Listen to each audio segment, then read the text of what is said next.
ocenenia veľmi teším. Je to veľká podsta a ocenenie mojej práce. A zároveň to beriem ako určitú spätnú väzbu, pretože tie hlasy, ktoré prišli aj od verejnosti. Moje aktivity adresujem práve verejnosti, takže beriem to ako povzbudenie a možno také utvrdenie, že by som mohla pokračovať. Udržateľnosť je definovaná veľkým množstvom legislatívy, ktorá vlastne prichádza práve teraz. Čiže zrejme to bude tá legislatíva, ktorá ovplyvní udržateľnosť vo svete firiem asi najviac. Najviac diskutovanou je práve tá legislatíva, ktorá sa týka reportovania alebo nepovinného, alebo teda povinného reportovania v oblasti udržateľnosti. Firmy sa už na to pripravujú alebo budúci rok sa budú pripravovať, čiže skutočne bude čo robiť. No a potom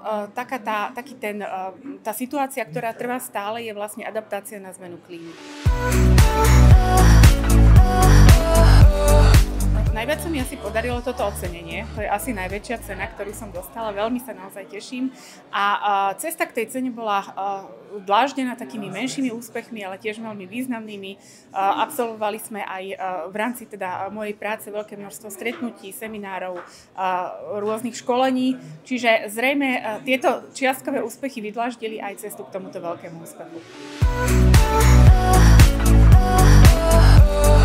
Dnes už otázka nestojí tak, či sa udržateľnosťou zaoberať alebo nie. Je to naozaj niečo, čo je biznisový trend, najvýznamnejší biznisový trend v súčasnosti. Čiže určite začať, nekopírovať, pozrieť sa na vlastné fungovanie, na vlastný biznis model, analyzovať ho, pozrieť sa na to, čo vlastne prináša trend udržateľnosti firme, akým spôsobom firma pôsobí na životné prostredie a na spoločnosť a prispôsobiť si tú svoju stratégiu podľa toho, čo vlastne v tej analýze zistí. Potom pri komunikácii komunikovať na základe čísel, na základe faktov a firmy sa určite nemôžu pomýliť.